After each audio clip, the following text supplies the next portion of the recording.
डिम्पी अब वापस आ जाते हैं। देखिए, ये तो आंकड़ा पूरे दिन भर नज़र रहेगी। हम अपने दर्शकों को इससे अपडेट भी करते रहेंगे। पर अगर अभी हम बात करें एफआईआईज और डीआईआईज की, और अब नज़रिया ले लेते हैं आपसे कि निफ्टी बैंक निफ्टी में क्या होनी चाहिए रणनीति, क्योंकि कल का दिन डिम्पी काफ़ी शानदार रहा। और मैं ये भी बताना चाहूँगी कि हमारे दर्शकों को कि जब सुबह हमने बात की थी, आपसे भी चर्चा की थी, हमारे एक्सपर्ट्स की भी राय थी, तो किसी का भी ये मानना नहीं था कि इन स्तरों पे आपको नए शॉट्स अपनाने चाहिए। और सेकेंड हाफ में हम सभी ने देखा क्या शानदार रिकवरी आई निफ्टी और बैंक निफ्टी दोनों में ही। तो ठीक और सटीक सलाह जो है हमारे सभी दर्शकों को दी गई। तो डिम्पी, आज भी बताइए कि पहले एफआईआईज डीआईआईज की पोजीशनिंग कैसी है, क्योंकि देखिए एफआईआईज में लगातार बिकवाली का ट्रेंड उनका बरकरार है एफआईआईज का, पर डीआईआईज का सपोर्ट भी है। पर ओवरनाइट पोजीशनिंग में डिम्पी क्या कुछ बदलाव हुआ है?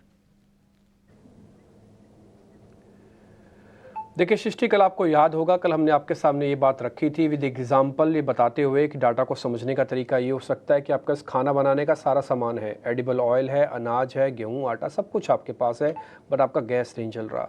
तो हमने कहा था कि गैस जलाने का एक तरीका है, इंडिया विक्स को डाउन कर दो। हमने एक नारा भी दिया, विक्स को नीचे लाओ, बाजार को ऊपर ले जाओ। कल कुछ भी नहीं हुआ, ना ही यूएस इलेक्शंस का अब तक मैंडेट आया, ना ही चाइना से कोई बात हुई, ना ही एफआईआईज की होल्डिंग एकाएक रातों रात बहुत ज़्यादा बढ़ गई, ऐसा कुछ भी नहीं हुआ। तो फिर कल क्या हुआ सेकंड हाफ में कि जिसकी वजह से बाजार को ऊपर आना पड़ा? बाजार को ऊपर इसलिए आना पड़ा क्योंकि बाजार एक ऐसी लेवल पे आके खड़ा हो गया था जहां पर उसके पास एक पुल बैक ड्यू था। और जैसे ही मार्केट के अंदर फियर थोड़ा सा कम हुआ, आप पहले टाइमिंग चेक कर सकते हैं, जैसे जैसे विक्स नीचे जाता गया वैसे वैसे मार्केट ऊपर आता गया। ऐसा कोई नंबर भी नहीं आया ताबड़तोड़ की जिसकी वजह से कहीं इसने आके पूरा मार्केट का मूड और माहौल बदल दिया हो। अगर मैं कल आपसे ही पूछ लूँ उल्टा होके, और मैं दर्शकों से भी एक पॉइंट रखूँ कि मेरे को कल कोई 3 कारण बता सकता है जिसकी वजह से बाजार इतना चला, तो शायद हमारे पास उसके कारण बताने के लिए बहुत ज़्यादा नहीं होंगे।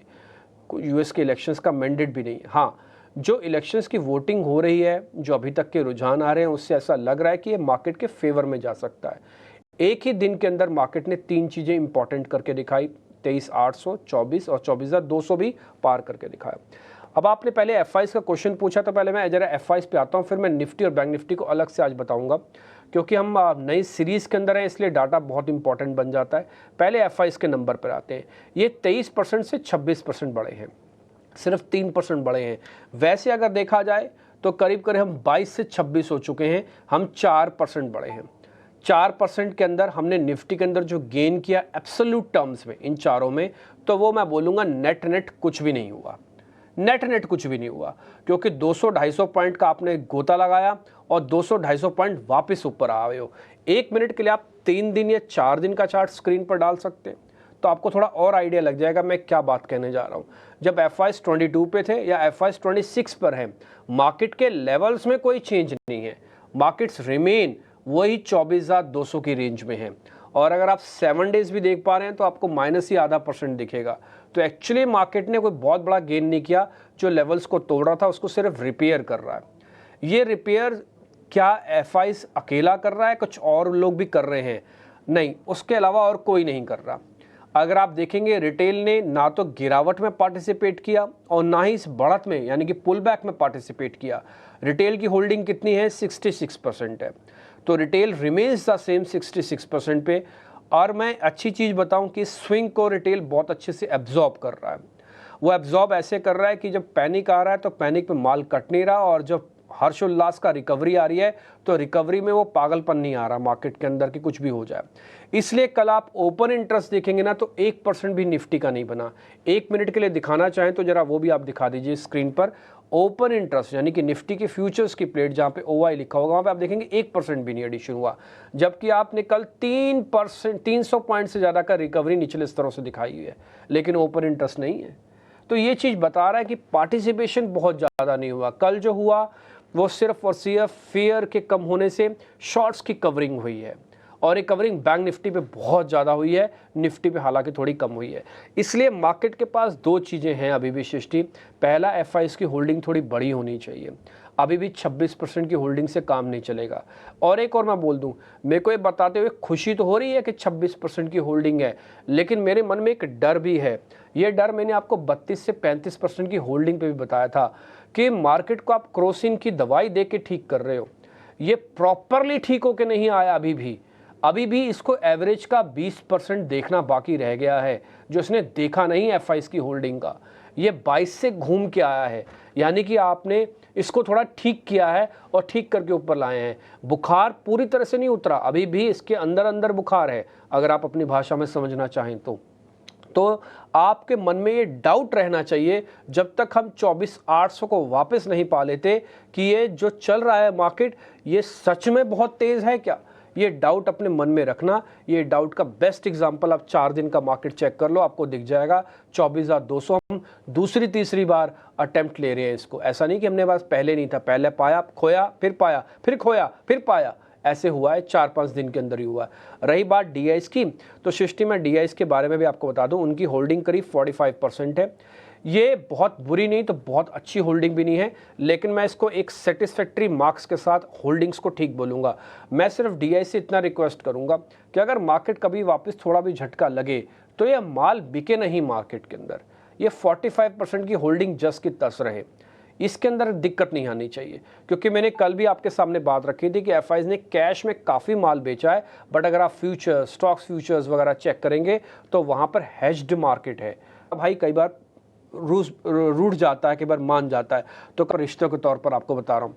कल बैंक निफ्टी के अंदर 9% से कल छोटे भाई की जिद की वजह से बड़े भाई को चलना पड़ा। मैं एक एग्जांपल के तौर पर 10% का ओपन इंटरेस्ट घटा, आप देखिए आपकी स्क्रीन पर लिखा है, और यही मैंने ओपन इंटरेस्ट आपको निफ्टी का भी दिखाया था जहां पे 1% भी नहीं है। तो आप ये सोचो मैंने सिर्फ हाथ पकड़ के चला हूं, मेरा अपना मन नहीं था चलने का, बट क्योंकि बैंक निफ्टी ने मेरा हाथ पकड़ा और बोला भाई बड़े भैया चलो आप भी मेरे साथ, तो मैंने 4 कदम उसके साथ अपने रख लिए, इसलिए मैं 4 कदम का मतलब 24,200 तक आया। लेकिन एक्चुअली में कल चला बैंक निफ्टी था। उसने शॉर्ट्स की कवरिंग करवाई, कवरिंग करवाने के बाद इसके जो कॉन्ट्रैक्ट्स बन गए हैं, अब वो करीब करीब कॉन्ट्रैक्ट है 1,64,000 जो कि एवरेज कॉन्ट्रैक्ट्स हैं।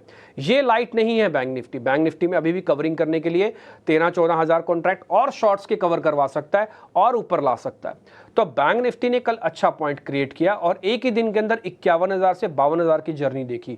एक ही दिन के अंदर 1000 पॉइंट की जर्नी देखना बड़ी बात होती है एक दिन के अंदर, लेकिन देखा कल बैंक निफ्टी ने, तो इसलिए बैंक निफ्टी का क्रेडिट कल बहुत ज़्यादा था, बहुत ज़्यादा। और 2 बड़े बैंक एचडीएफसी और आईसीआईसीआई बैंक की आप क्लोजिंग चेक कर लीजिए, इन दोनों ने 900 पॉइंट में से 600 पॉइंट दिए कल बैंक निफ्टी को। इन दोनों ने सिर्फ 600 पॉइंट इन दोनों की वजह से आया बैंक निफ्टी में।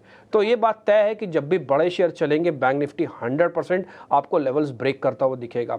दूसरा पॉइंट, क्या अभी और चल सकता है? यस, और चल सकता है। पुट कॉल रेशियो अभी इतना महंगा नहीं हुआ, 1.04 पे है। कवरिंग अभी और आ सकती है क्योंकि ओपन इंटरेस्ट अभी भी 1,64,000 पे है। ये कहां तक आ सकता है? ये आ सकता है 52,500, 52,800, 52,000 या 53,000 आप बोल दो रफ में। तो 53,000 तक आने की इसकी पूरी प्रोबेबिलिटी है, चलने के चांसेस हैं। अब आपको क्या करना चाहिए? 1000 पॉइंट के बाद भी लेना चाहिए? हाँ, ले सकते हो आप, लेकिन उसमें आपको छोटा स्टॉप लॉस डालना पड़ेगा। कल वालों का स्टॉप लॉस आपके साथ मैच नहीं करेगा। आप 52,000 डालो, आप 52,200 का स्टॉप लॉस डालो और इस प्ले के साथ पार्टिसिपेट कर सकते हो। बोले जी नहीं हम कल वालों का रखेंगे, कल वालों का नहीं रख सकते आप स्टॉप लॉस, फिर वो बहुत डीप हो जाएगा, वो आपसे जचेगा नहीं, आपसे बनेगा भी नहीं। तो ये सारे पॉइंट्स हम नोटिस करा रहे हैं। दूसरा पॉइंट, आप सतर्क रहें, जब भी पैसा बने तुरंत निकले। मैं 2 लेवल्स फिर से रिपीट कर देता हूँ, 24,800, 52,800। जब तक इन दोनों लेवल्स को नहीं देखोगे, खतरा पूरी तरह से टला हुआ नहीं माना जाएगा। ये अभी भी एक स्ट्रॉन्ग पुलबैक वाला ही हिस्सा माना जाए, इसके अलावा खतरा पूरी तरह से टल गया। ना तो विक्स बता रहा है, ना ही कोई आपके पास ट्रिगर है, ना ही मार्केट्स के डाटा बता रहे हैं। इसलिए जैसा दिख रहा है, जो ट्रेंड है वही फ्रेंड बना के अपना काम करो, तो मेरे को लग रहा है ज़्यादा बेहतर होगा। शॉर्ट वॉट करना नहीं बैंक निफ्टी के अंदर, कल भी हमने आपको मना किया था, आज भी आपको मना कर रहे हैं। ऑप्शंस वाले बैंक निफ्टी के अंदर अगर ट्रेड कर रहे हैं, आज उसकी वीकली एक्सपायरी है, थोड़ा देख के ट्रेड करना, मौका देख के सौदा डालना। 11 बजे का सौदा 12:30 तक अगर प्रॉफिट नहीं देके जा रहा ना, तो फिर थोड़ा मुश्किल हो जाएगा। आप अपने काउंटर्स को चेक करते रहना, ऑप्शंस के ट्रेड को, व्हाटएवर कॉल पुट जो भी आप ट्रेड कर रहे हो, मौका देख के हम भी आपके सामने आज मार्केट्स के अंदर रखेंगे। अब जरा मेहमानों को जोड़ लेते हैं। आज हम थोड़ा सा लेट हुए हैं यूएस मार्केट्स के एनालिसिस की वजह से। राहुल घोष मेरे को स्क्रीन पे दिख रहे हैं। राहुल सर नमस्ते, बहुत शुक्रिया, थैंक यू वेरी मच समय देने के लिए। आपकी सर जरा कैलकुलेशंस निफ्टी और बैंक निफ्टी पे अगर आप हमको सुन रहे थे तो जो भी हमने गलत किया है उसको ज़रा ठीक कीजिएगा। और अपना एडिशन भी बताइए प्लस अपने शेयर्स भी बताइए। नमस्ते और गुड मॉर्निंग। तो एक्चुअली आप करंट पुट राइटिंग देखेंगे जहां पे 24,400 और 24,500 के पुट्स रिटर्न है, तो एक 200-400 पॉइंट का अपमूव निफ्टी में बिल्कुल पॉसिबल है। But I will stick my neck out here and से कि जो ब्रॉडर टर्म ट्रेंड है वो अभी भी डाउन ही है। तो भले ही 200 पॉइंट निफ्टी जाए ऊपर या 700 पॉइंट निफ्टी जाए ऊपर, जब तक 25,000 लेवल क्रॉस करके क्लोजिंग नहीं मिलता है हमें उसके ऊपर, लॉन्ग साइड प्राइमरी ट्रेंड नहीं है और लॉन्ग साइड में कंफर्ट नहीं है, at least from my point of view. ये हो गया निफ्टी पे बात।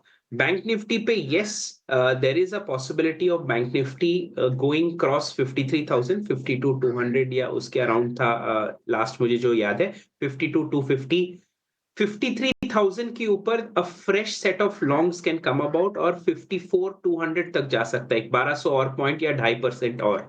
बैंक निफ्टी जैसे आपने राइटली कहा स्ट्रॉन्गर इंडेक्स है, हमारा भी यही मानना है, बट कंफर्ट निफ्टी में लॉन्ग करने के लिए नहीं बन रहा है। फिर से मैं दोहरा रहा हूं, in the money put writing है, 200-400 पॉइंट निफ्टी ऊपर भी जा सकता है, तो it's not that is not possible, but primary trend अभी भी डाउनसाइड है और डाउनसाइड ट्रेंड इंटैक्ट होने की वजह से ये जो इम्पल्सिव मूव आता है, छोटे छोटे मूव्स अपसाइड की तरह, उसे ट्रेड हम करना पसंद नहीं करेंगे इस दौरान।